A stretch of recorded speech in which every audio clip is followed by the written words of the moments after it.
Despite Malaysia's equitable COVID-19 testing, treatment, and vaccination policies, with free access for all non-citizens, refugees faced many challenges during the pandemic. Living in cramped conditions, poverty and undocumented status worsened these challenges. COVID-19 also worsened hardships for refugee children. Thus, integrating COVID-19 infection prevention into broader educational initiatives was imperative for ensuring continuous education for refugee children.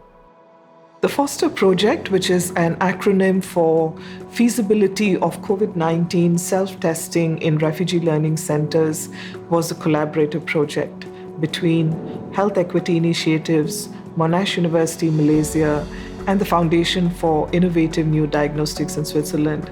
It was supported by the Ministry of Health Malaysia and the UNHCR. The FOSTER study is an implementation research. It aimed to assess the feasibility of a COVID-19 self-testing service delivery package in refugee schools in Malaysia as they returned to endemicity. The project's design focused on two key considerations. The first was to leverage the evidence related to self-testing, recognized globally for early detection and management of infectious diseases. The second, building on our previous studies, we learned that refugee learning centers were crucial entry points to reach the broader refugee community. Now, central to the participatory approach adopted in the study was the strategy of training refugee teachers and community health workers who played a pivotal role in bridging the gap between refugee communities, including schools, healthcare providers, NGOs, and government stakeholders. With the refugee learning centers, teachers, and the community health workers from Health Equity Initiatives led in implementing COVID-19 self-testing among students in refugee learning centers. This included not only conducting the rollout of the COVID-19 self-testing, but also monitoring cases after the rollout to prevent the further transmissions of infections. Additionally, we developed standard operating procedures for schools to follow in the event of a positive case. The SOP provided a systematic approach to handling such situations. To facilitate the implementations of this model, child-friendly instructions and multilingual instructional videos were developed in Arabic, Urdu, Farsi, Malay, and Tamil. Personally, for me, I feel happy and proud because all the refugee learning centers participated actively in fighting the spread of COVID-19. Moreover, our participation as refugees in the research can help in future public health improvement for us. The study revealed widespread acceptability of the self-testing strategy among parents, with high awareness of risks and readiness to engage in testing, reporting, and safety measures. 42% of parents had contracted COVID-19 before, so they do have a heightened risk perception for themselves. Around 99% of parents, they were fully vaccinated, and this actually shows a strong commitment to the government's efforts on vaccination. Parents and teachers both showed high experience rates and willingness for self-testing, as well as the regular use of COVID-19 self-test kits. Post-training, 99% of the teachers felt confident in executing the self-testing strategy, and around 99% of them too praised the implementation strategy for its quality.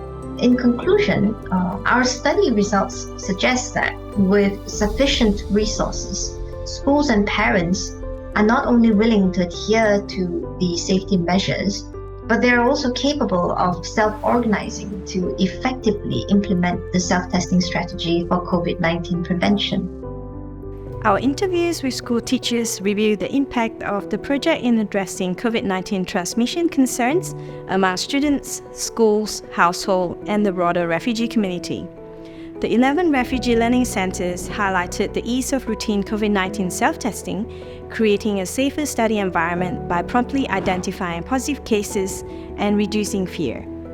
The study also showcased that COVID-19 self-testing not only increased knowledge among refugee students, but also significantly increased knowledge when shared with their parents and family members. Teachers reported improved overall attendance due to their reluctance to undergo unnecessary testing. Despite the enthusiasm of all refugee learning centers for COVID-19 self-testing, those operated by community-based organizations face severe challenges in managing the pandemic. Thus, providing free COVID-19 self-testing kits to the refugee learning centers increased their access and their ability to undertake frequent testing and foster a proactive approach to COVID-19 prevention. In conclusion, our research supports implementing COVID-19 self-testing through refugee learning centers, positioning them as essential entry points for reaching the wider refugee community. Because of our lack of resources, having access to the self-test kit and the knowledge and the skills to implement self-testing in our school has been crucial in increasing our protections against COVID-19. The day after we taught the students how to do the self-testing, one boy told me about how he taught his parents how to do the self-test. He was very proud that he was able to do this.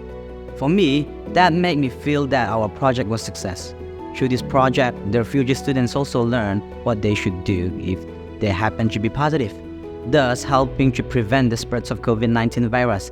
My hope is that the refugee community will continue to cooperate with one another, knowing that this awareness is good for themselves and the community. The Director General of the Ministry of Health Malaysia, who chaired the technical working group of the Foster study, called it an exemplary project. 11 refugee learning centers were covered under the program. 86 teachers were trained in mass COVID-19 self-testing. 1,212 students were tested and covered. 609 parents were reached. 13,500 COVID-19 rapid antigen test kits were distributed through the refugee learning centers to staff, students, parents, and families till May 2023. Free self-test kits will be provided till June 2024. The valuable findings from the Foster study underscore the far-reaching implications and importance of integrating self-testing as a proactive and empowered measure to ensure the safety and continuity of in-person education for refugee children. The Foster study was birthed from the shared vision that we must include marginalized groups such as refugees in pandemic management and preparedness strategies. The learnings from the study highlighted both the importance of appropriate outreach and engagement methods, especially the critical role of refugee interlocutors and community health workers, as well as the multi-sectoral cooperation demonstrated by the support from the Ministry of Health and UNHCR. Malaysia's Ministry of Health showcased exemplary best practice by providing free COVID-19 testing, treatment, and vaccination for refugees and migrants. And if you look at the refugees, they actively engaged in government vaccination programs. They self-organized for the self-testing rollout in this project, and they also actively supported the study to generate valuable evidence. And all this learning from the Foster study really underscores the critical importance of involving migrant and refugee communities in comprehensive public health strategies and fostering partnerships among stakeholders for effective pandemic preparedness.